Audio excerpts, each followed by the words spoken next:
Hello, welcome to CSE Sports. I'm your host, Jay Howard, and I want to talk about a blockbuster trade. I don't know if it's just rumored. I don't know what's going on with it.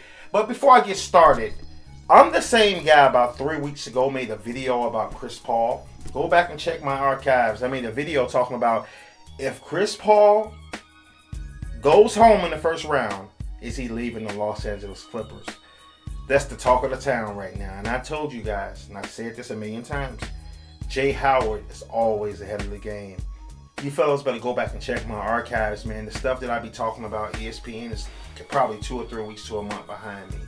Real talk. I talked about Kobe, him possibly leaving Los Angeles, all that type of stuff. I know in the past, and you're going to start hearing that a little bit more too. But anyway, it's a trade rumor going around. I guess it's called a rumor. I don't know if it's true or not really. About the Clippers and Celtics doing this blockbuster trade. The trade will include the big two, Paul Pierce and Kevin Garnett, going to the Clippers for Blake Griffin, Eric Bledsoe, DeAndre Jordan, Caron Butler. And this is the kicker, like Guy Fieri on Diners, Drive-Ins, and Dives. The kicker is Doc Rivers will sign as coach of the LA Clippers. Now, in my opinion, in the video game world, this makes so much sense. It does. I swear to God, it does. I want to say something real quick, and this is no disrespect to Chris Paul. No disrespect to you, Mr. Paul. I love your game. But you're not worth what you're pretty much bargaining yourself as, like the way that you feel that people have to make moves to please you. You're not worth that anymore. You're still young, but if the Clippers give up Eric Bledsoe, Blake Griffin, DeAndre Jordan, Caron Butler to the Boston Celtics with Rajon Rondo and Jeff Green, this deal favors the Boston Celtics.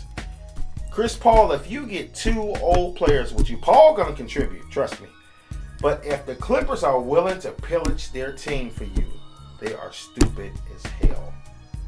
The reality of this is the Clippers tried to put together a star-studded team, and I applaud their efforts because in the past, you know, the Clippers never liked to spend money. They was the worst team in the history of the sport, and I love the fact that they tried to bring some names in there.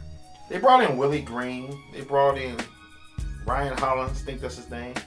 They brought in Ronnie Tyrioff, Grant Hill, Chauncey Billups, Jamal Crawford, Matt Barnes. They didn't really choose the right. It was almost like an auto draft for the Clippers. You know, like on a video game back in the day, you used to auto draft. That's what that was, an auto draft. And it maxed out to what it was worth. I mean, that talent level that the Clippers had was enough to win in the first round and win 53 or 54 games. It was what it was. Now it's going to be what it is, what it is. You know what I mean? And the facts are, Chris Paul, if you're smart, you will take less money or whatever that situation might be, and you would leave. I just hate to say it because when you think about Chris Paul staying there and Blake Griffin, he's just a dunker. DeAndre Jordan is being used in the wrong fashion. They think he's just the alley-oop catcher, but he has more skills than that. They'll never let him short in the half court.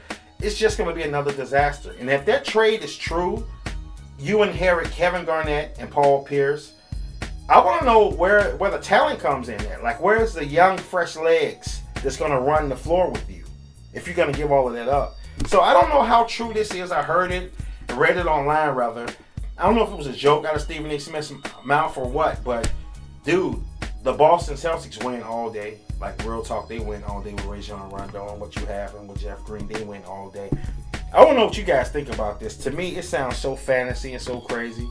You know what I mean? And the reason I said Chris Paul's think about leaving is because if, in my opinion, it's just my opinion, if they're just going to sign Chris Paul back, I don't know at his age right now, do he want to stay and try to rebuild for the rest of his career? Because they're not going to win with the cast they have. Even if they brought in Paul Pierce and Kevin Garnett, that's still not making Chris Paul's situation better. That's what I meant by that. Chris Paul, you can stay and take the money if you want, but I doubt if you win. So that's something you're going to have to come up with on your own, CP3.